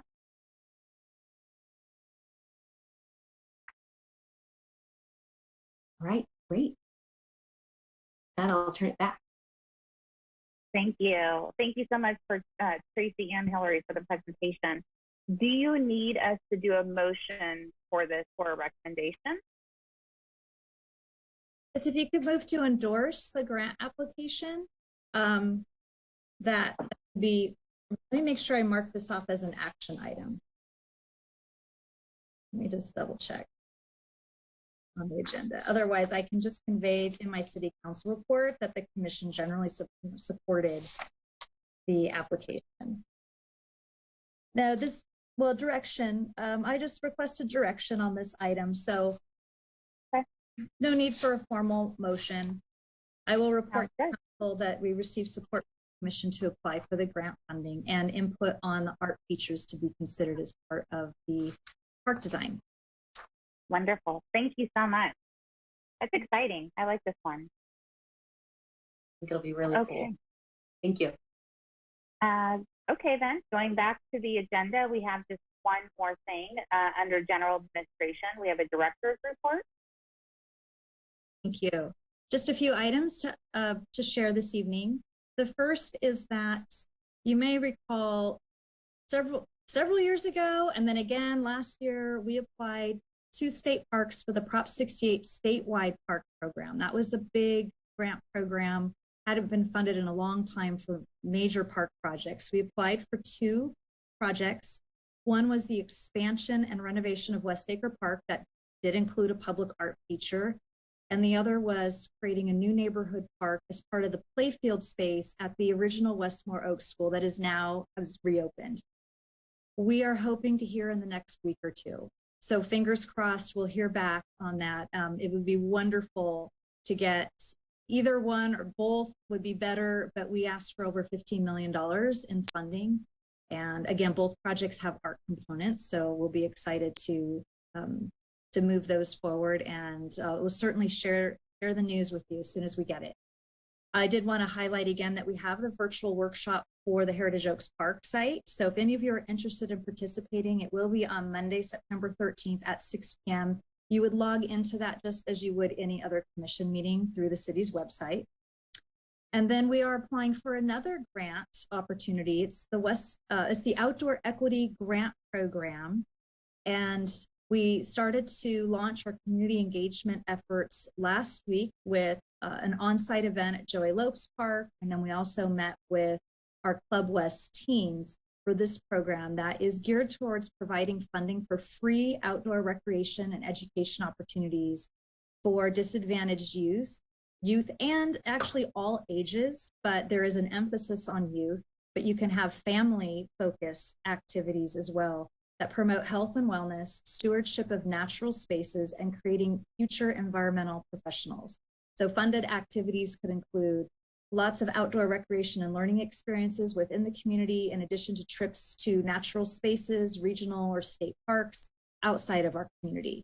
So this is really exciting. You don't see a lot of programming available for recreation or grant funding available for recreation programming. Most of the time it's capital improvement projects. So we are working to collect input now and put together a program for our application, and that grant application is due the first week of October. So that concludes my updates. Thank you so much. On the agenda, we have 5C, future item requests within the scope of the commission, of course.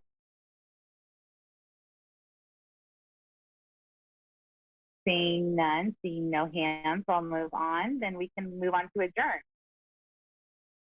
Overall, thank you so much. This has been a fantastic meeting. It was very interactive, and I really loved all the discussion on everything. So thank you, everyone, for participating and being so engaged tonight. It was fantastic. I will take a motion to adjourn. So moved. Thank you. Second? I'll second that motion. Fabulous.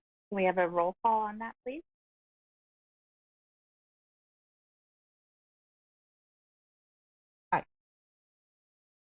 Jones? Aye. Commissioner Corwin? Aye. Perez? Aye. Aye. Thank you so much, you guys. Good night. Good night.